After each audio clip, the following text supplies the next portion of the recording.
Shalom jemaat kekasih Kristus, kiranya damai dan sukacita Tuhan Yesus senantiasa memenuhi hati kita. Sebelum kita membaca dan merenungkan firman Tuhan hari ini, mari kita berdoa. Bapa kami dalam surga, terima kasih untuk hari baru yang Kau sediakan bagi kami. Tolong kami ya Roh Kudus dalam membaca dan merenungkan firman Tuhan. Dalam nama Tuhan Yesus kami berdoa. Amin.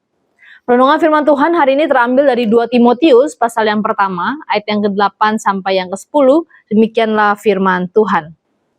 Jadi, janganlah malu bersaksi tentang Tuhan kita, dan janganlah malu karena aku seorang hukuman karena Dia, melainkan ikutlah menderita bagi Injilnya oleh kekuatan Allah. Dialah yang menyelamatkan kita dan memanggil kita dengan panggilan kudus, bukan berdasarkan perbuatan kita, melainkan berdasarkan maksud dan kasih karunia-Nya sendiri, yang telah dikaruniakan kepada kita dalam Kristus Yesus sebelum permulaan zaman, dan yang sekarang dinyatakan oleh kedatangan Juru Selamat kita, Yesus Kristus, yang oleh Injil telah mematahkan kuasa maut dan mendatangkan hidup yang tidak dapat binasa. Jemaat kasih Kristus, pernahkah kita merasa takut menunjukkan iman kita? Mungkin takut dianggap aneh, takut ditolak, takut tidak diterima oleh lingkungan, atau mungkin takut menderita karena melakukan hal yang benar.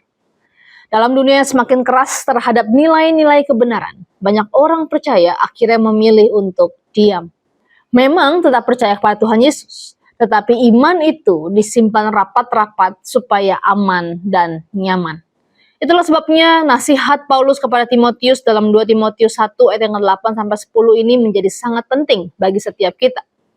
Paulus menulis surat ini ketika ia sedang berada di dalam penjara. Dia tahu penderitaan karena Injil itu nyata. Tapi menariknya Paulus tidak menulis dengan nada yang putus asa. Dia justru menguatkan Timotius supaya tidak malu menjadi pengikut Kristus. Paulus berkata, janganlah malu bersaksi tentang Tuhan kita, dan janganlah malu karena aku seorang hukuman karena Dia. Artinya, menjadi orang percaya memang ada harga yang harus dibayar. Injil bukan sekedar berita yang nyaman didengar, tetapi kebenaran yang kadangkala membuat kita harus berbeda dari dunia ini. Karena itu, jangan malu untuk bersaksi tentang Tuhan Yesus. Melainkan Paulus berkata, ikutlah menderita bagi Injilnya oleh kekuatan Allah. Perhatikan baik-baik di sini Bapak Saudara. Paulus tidak berkata kita bisa kuat sendiri. Dia tidak berkata, ayo semangat kamu pasti bisa. Melainkan dia berkata kepada sumber kekuatan yang sejati itu, yaitu Allah itu sendiri. Bapak Saudara, kekristenan bukan tentang manusia hebat yang mampu bertahan dengan kekuatannya sendiri, tetapi tentang Allah yang menopang umatnya bahkan di tengah pergumulan. Kemudian Paulus menjelaskan dasar pengharapan kita. Dia berkata bahwa Allah telah menyelamatkan kita dan memanggil kita dengan panggilan yang kudus. Keselamatan kita bukanlah hasil usaha manusia, bukan karena kita baik, bukan karena kita rajin melayani atau kita lebih rohani dari orang lain. Paulus dengan jelas berkata, bukan berdasarkan perbuatan kita, melainkan berdasarkan maksud dan kasih karunia-Nya. Bapak Saudara, ini adalah berita yang sangat melegakan. Karena kadangkala kita merasa nilai hidup kita itu ditentukan oleh keberhasilan, pencapaian, atau penilaian orang lain. Tapi firman Tuhan mengingatkan kita bahwa identitas kita berada di atas kasih karunia Allah. Kita diselamatkan karena kasih-Nya atas kita, bukan prestasi kita.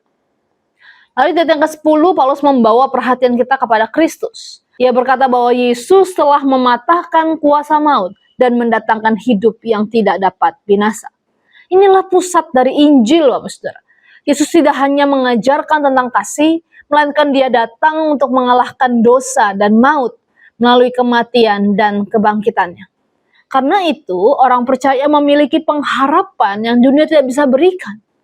Dunia bisa mengambil kenyamanan, dunia bisa mengambil reputasi, bahkan keamanan kita. Tapi dunia tidak bisa mengambil hidup kekal yang diberikan oleh Yesus Kristus. Terima kasih Kristus, apa yang kita bisa dapatkan dari firman Tuhan ini? Yang pertama adalah jangan malu menjadi pengikut Kristus. Baik di sekolah, di kampus, tempat kerja, di media sosial, ataupun di lingkungan pertemanan kita, tetaplah hidup di dalam kebenaran firman Tuhan. Mungkin akan ada olokan, penolakan atau penganiayaan. Namun bukankah itu jugalah yang Yesus terima ketika ia setia kepada Bapanya? Karena itu mari kita tetap setia kepada Yesus apapun yang terjadi sampai akhir hayat kita. Jangan malu menjadi pengikut Yesus. Yang kedua, jangan menghadapi pergumulan dengan kekuatan kita sendiri. Kita perlu untuk belajar bersandar kepada Tuhan. Saat kita lemah, Tuhan yang sanggup memberikan kekuatan.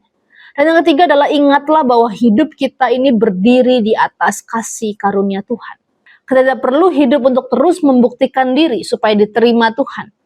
Tetapi di dalam Kristus, kita sudah dikasihi dan dipanggil untuk hidup kudus.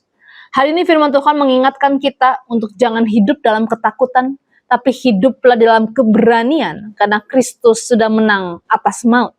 Dan kemenangan itu memberi kita pengharapan untuk menjalani hidup hari demi hari bersama Dia. Tuhan Yesus memberkati setiap kita. Amin. Mari kita berdoa. Bapa dalam surga, terima kasih untuk kasih karunia-Mu dalam Yesus Kristus yang memberikan kami kehidupan dan pengharapan. Tuhan, biarlah hari ini melalui hidup kami sungguh boleh menyaksikan Engkau dalam setiap tindak laku kami. Tolong kami ya Roh Kudus untuk boleh melakukan kebenaran firman-Mu. Dalam nama Tuhan Yesus kami sudah berdoa. Amin.